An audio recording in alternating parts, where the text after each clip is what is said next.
Hello again. This is the current front page. This is the draft, the copy that we made for the front page that you were working on editing. And then in the previous tutorial, I made a copy of this, and it's down here.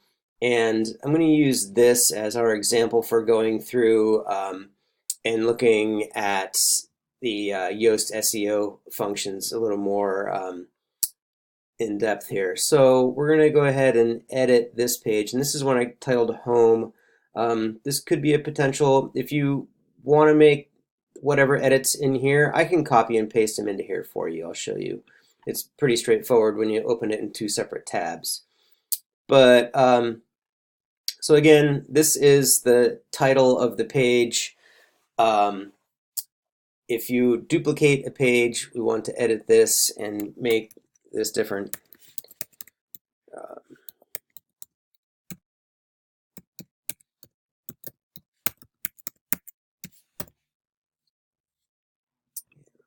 So we got a new permalink there. Yoast says that we're green on this page already. That's great. So anyways, we have a level 2 headline, and then a level 3 headline, a paragraph, level 3 headline, a set of paragraphs. This is a headline that's a link to a page in the site. And then we've got another paragraph, and then this button here is linked to the categories page. This may not be the best way to do this. Let's go ahead and break that link, and then we're going to go ahead down here, and we're going to do, again, the shift return will give us a new paragraph within the same block, and more info can be found on our site. And I'm going to pause this for a second. So I made a little shift return to make a separate paragraph out of this. I'm going to take this whole sentence right here and turn it into a link. And I just copied the permalink from a different page. Command V and then enter. And we can actually go in and edit this text too. So we can say something like, find more info here. So you can see that I'm editing the text here, but leaving the link the same. So that's pretty good. We're going to go ahead and leave that. But back to the SEO, what I wanted to get at here is, I'm going to go ahead and save this draft. You need to save a draft after any edits to get a new readability analysis and a new SEO analysis. I'll have you look at this on your own, this transition words. It's kind of long, kind of involved, but again, it's more of that, the comparison of passive voice and sort of declarative voice, if that is the word for that. So readability, it's just a little difficult, and then we have no transition words. Otherwise, these are some pretty good scores. Let's go down and look at the analysis, which is a little more of the technical kind of stuff. We have a previously used key phrase. You've used this key phrase once before. Do not use key phrases more than once. So let's go ahead and change our key phrase. So basically, it's the Center for Group Psychotherapy. Again, if this were the home page, this wouldn't have previously been used. But we're going to go ahead and just change this to therapy. No, we'll change it to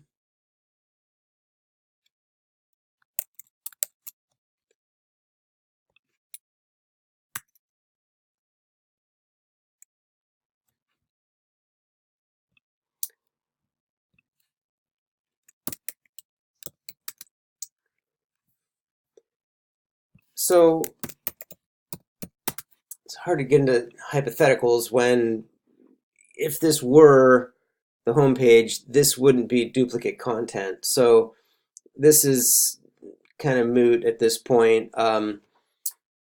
So let's skip this one, but key phrase and title, the exact match of the key phrase appears in the SEO title, but not at the beginning.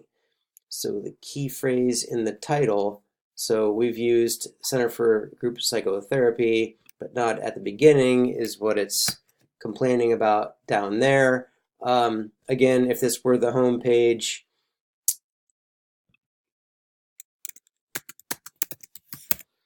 we wouldn't have to have these clarifiers in it. It would just be good to go. And then, of course, all this stuff is going to be straightened out once it is. Key phrase and title, the exact match of the key phrase appears in the SEO title, but not at the beginning. Center for the Study of Group Psychotherapy. Center for the Study of Group Psychotherapy. So why that would be doing that, I cannot tell you. That is weird. But we have outbound links and inbound links now.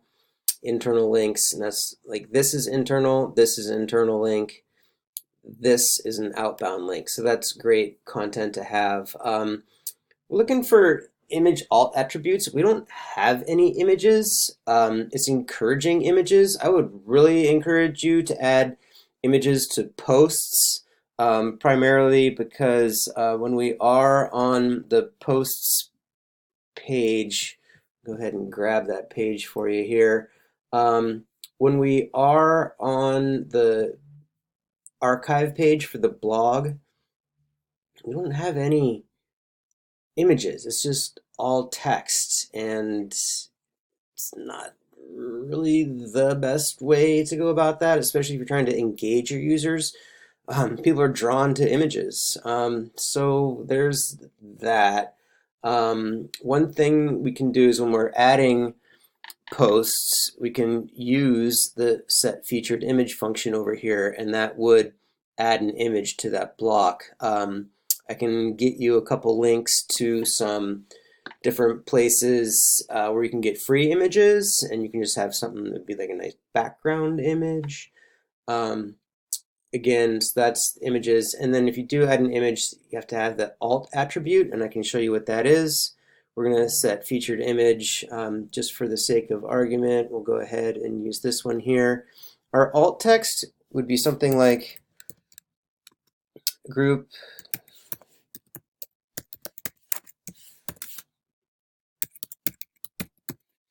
it's a descriptive phrase. The alt text is a descriptive phrase that someone using a screen reader or something like that would be able to put it together. If it was a picture of a cat sitting on a chair, it would just be cat on chair.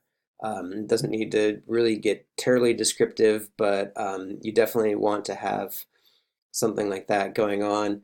Just by having the featured image there, we've image alt attributes. What the topic of your text?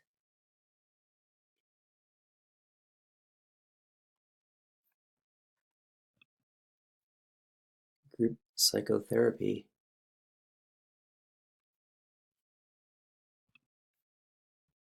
Save draft. That was an improvement, though. Images on this page do not have all attributes that reflect the topic of your text.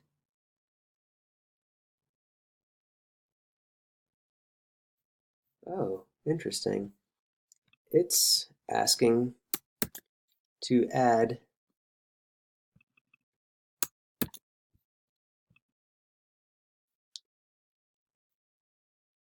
nice. And save the draft. It's asking for your key phrase to be the alt text. That is interesting. Huh, okay. Key phrase title, yeah, again, that's because it's a match from another page. Text length is a little before the recommended number of 300. Again, like I was getting at, if this were going to be the new front page, this paragraph right here could probably be almost twice as long and be a summary of those 3 different paragraphs that we took out of the page. but I'm just going to go ahead and leave that there and show you a suggestion I have over here. If we go to Appearance and then down to Menus,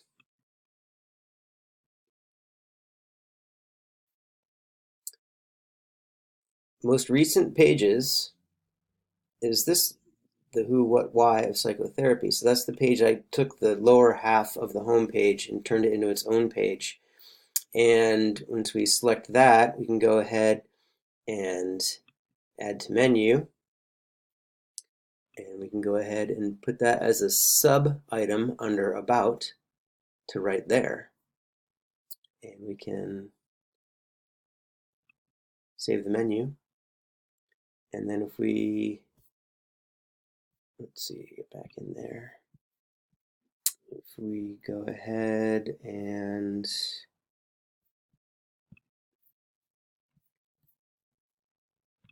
go home here and refresh, under About now we have this other page. And that is here. And it's the who we are, what we offer, and why, all in that one page there. So as an option, that's one thing that we can do. It's to trim down this page a little bit, but I am going to, for now, remove that, but it is ready to go. So basically, to edit the menu, it's a pretty much a drag and drop kind of a thing, but under View All, we can see all the pages that have now been published.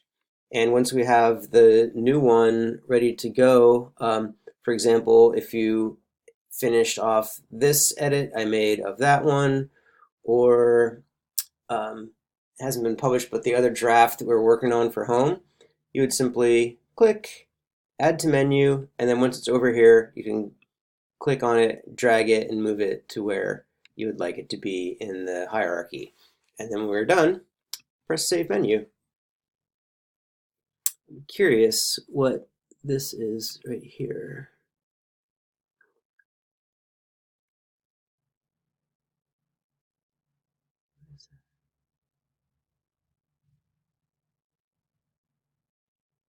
That's interesting. So the FAQ for courses, the page,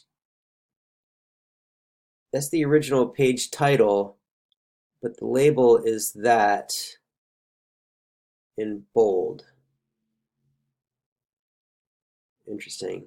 I don't know if I would recommend that as the way to take care of that for the homepage navigation, but again, we can change the menus and do some different stuff if you'd like. I can give you some options on what maybe looking at editing the mobile version would entail. But yeah, until next week, I hope that's enough for you to get started with, and let me know if you have questions. Thanks.